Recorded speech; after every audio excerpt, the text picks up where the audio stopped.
Hi, everybody. Welcome back. Tim Schmidt here with the 90-day challenge to unleash the elite leader within you. And we are all set to go with our next leadership principle. Now, don't forget, we are in April, and April is all about investing in yourself. In May, we're going to cover investing in others. And in June, we're going to talk about growing your organization, your business, your ministry, your team, and they have to be built in that order, obviously. And here's what we've covered so far. The first lesson is know thyself. Secondly, what are your core values? The principle of core values. Third is the Venn principle. Fourth is journaling. And today, the fifth leadership principle is the 7Fs principle. About 10 years ago, I'm flying from Portland, Oregon to San Francisco, and I sit down in seat 21B. In 21A is a gentleman that looked like he was from Asia. So I said, "Where's home?" He said Seoul, South Korea.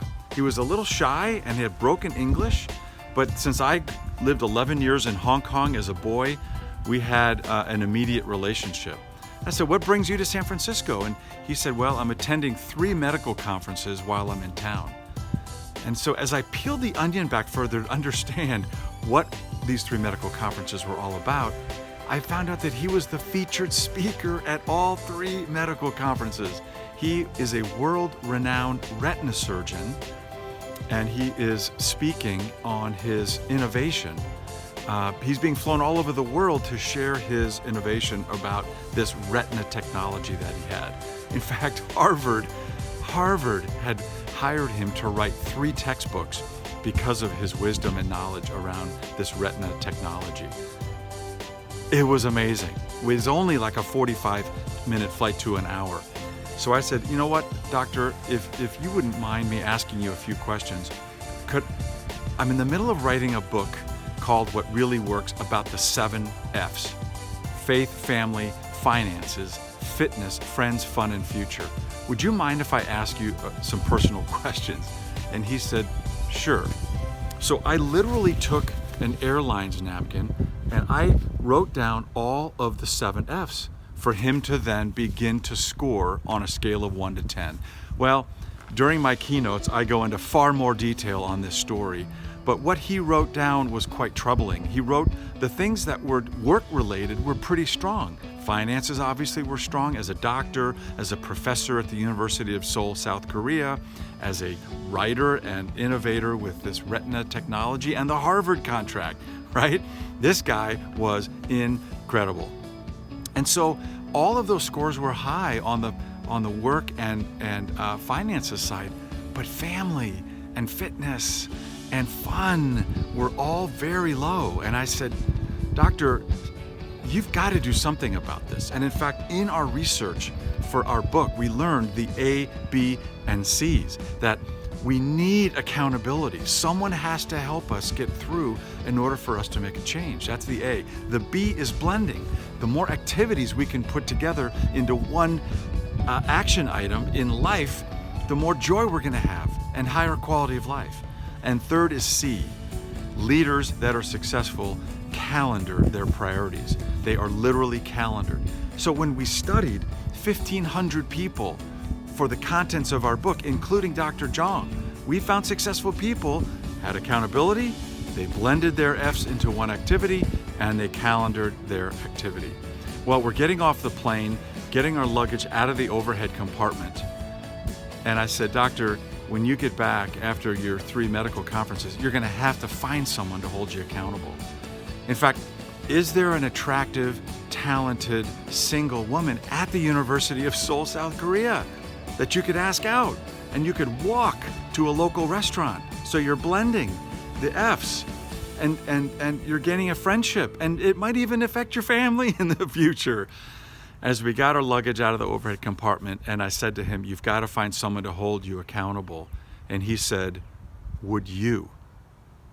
And so for a year, I held Dr. Zhang accountable every month through email from Minnesota to Seoul, South Korea. And I can't wait to tell you what happened after 11 months. He married her. He married the single attractive, talented woman at the University of Seoul, South Korea. I tell you, that gave me tremendous confidence in what this concept of the 7 F's really could do. And out of that was born what really works. And the tagline is blending the 7 F's to live with less stress and lead with less fear. 2010, we wrote the book, interviewed 1,500 people from every continent, and then personally interviewed leaders, executives that scored very high, either 9s or 10s on the 7 F's, to find out what they do, based on the learnings that Dr. Jong helped me understand. So, what's your call to action for the 7 F's principle? There's a couple ways you can do this. Number one is just draw a circle, like that. Put 2 crosshairs and 2 more. That's 8 sections in the pie, right? And then if you want, you can just do a little dotted line around halfway and score on a scale of 0 to 10 where you are in each of the 7 F's. Now I've broken down, faith is by itself, but family I've broken down to marriage and children, faith, family, finances, fitness, friends, fun, and future. Now, there's a second way to do this, and that is to just contact me and I will send you one of my programs. It's for free, it's very simple as a way to score your 7 F's. And the red area is an area you want to be working on, the yellow area is kind of neutral, and then the green area are strengths.